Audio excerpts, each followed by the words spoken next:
வாருங்கள்.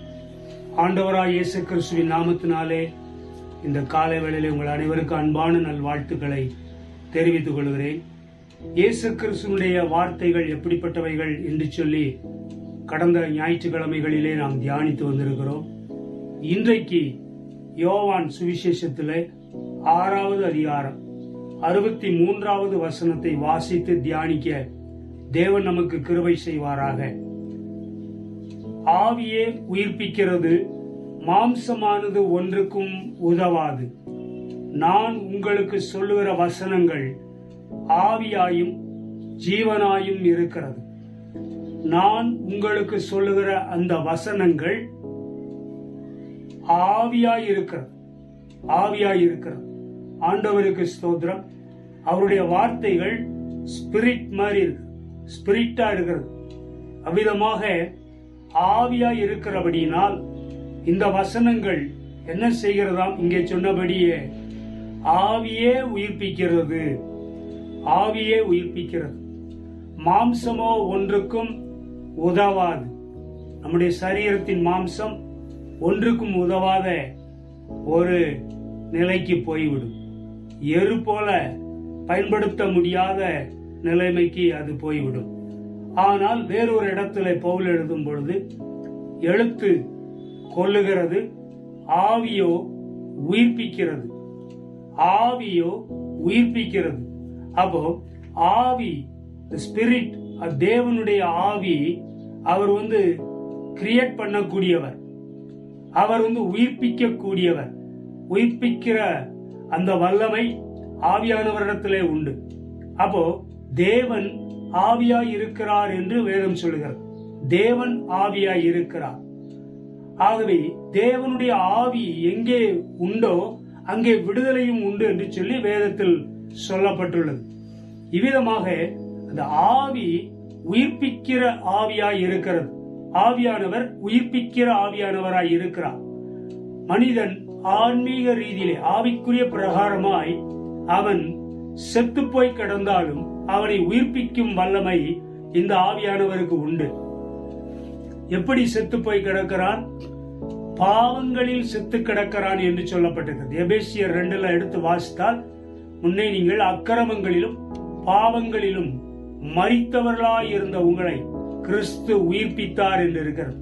அக்கிரமங்களிலும் பாவங்களிலும் வாழ்கிறவர்கள் ஆவிக்குரிய பிரகாரமாய் அவர்கள் மரித்து கிடக்கிறார்கள்.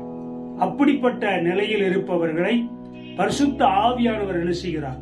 உயிர்ப்பிக்கிறார். அந்த பாவங்களில் இருந்து, அக்கிரமங்களில் இருந்து அவர்களை விடுவிக்கிறார். அவருடைய பாவங்களை தேவன் மன்னிக்கிறார்.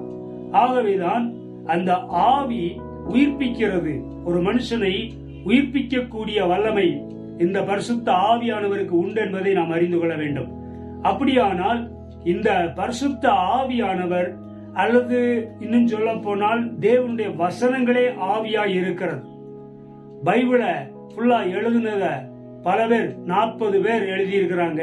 வெவ்வேறு காலகட்டத்தில் வாழ்ந்தவர்கள், ஆண்டவருடைய பக்தர்கள், சீஷர்கள் எழுதியிருக்கிறார்கள்.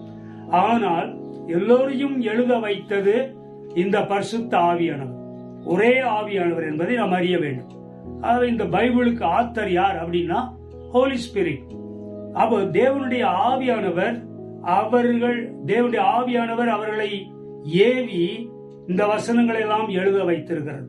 இப்படி இருக்கும்போது இந்த பரிசுத்த ஆவி ஒரு மனுஷனை உயிர்ப்பிக்கிறது. இப்போ இயேசு கிறிஸ்து சொல்றாரு பாருங்க, ஆவியே உயிர்ப்பிக்கிறது, மாம்சமானது ஒன்றுக்கும் உதவாது. நான் உங்களுக்கு சொல்லுகிற வசனங்கள் ஆவியாய் இருக்கிறது. அப்ப அவருடைய வசனங்கள் ஆவியாய் இருக்கிறபடினாலே இந்த வசனங்களை வாசிக்கிறவர்கள் உயிர்ப்பிக்கப்படுகிறார்கள், உயிர்மீட்சி அடைகிறார்கள், மறுவாழ்வு பெறுகிறார்கள். அதனாலதான் இந்த வேத புத்தகத்தை வாசிக்கும் பொழுது அந்த வசனங்கள் எல்லாம் நம்மோடு பேசுகிறது போல ஒரு உணர்வு ஏற்படுகிறதை நாம் பார்க்க முடியும்.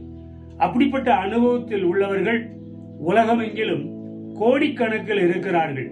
ஆண்டவர் இந்த வசனங்கள் மூலமாய், வார்த்தைகள் மூலமாய் அவர் இடைவிடுகிறார். ஆகவே தேவனுடைய வசனம் அல்லது இயேசுவின் வார்த்தைகள் ஆவியாய் இருக்கிறது.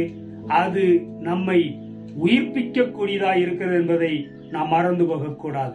கர்த்தருக்கு தான் மகிமை உண்டாகட்டும். ஸ்தோத்திரம். ஜெபம் செய்வோம். வானங்களையும் பூமியை உண்டாக்கின சர்வ வல்ல தேவனை நாங்கள் உம்மை துதிக்கிறோம், ஸ்தோத்திரிக்கிறோம். இந்த நாளுக்காய் நன்றி சொல்கிறோம். உம்முடைய வசனங்கள் ஆவியாய் இருப்பதற்காய் ஸ்தோத்திரம். கர்த்தருடைய ஆவி எங்கே உண்டோ அங்கே விடுதலை உண்டு. ஆண்டவருடைய வசனங்கள் மனிதர்களை விடுதலை ஆக்குகிறது.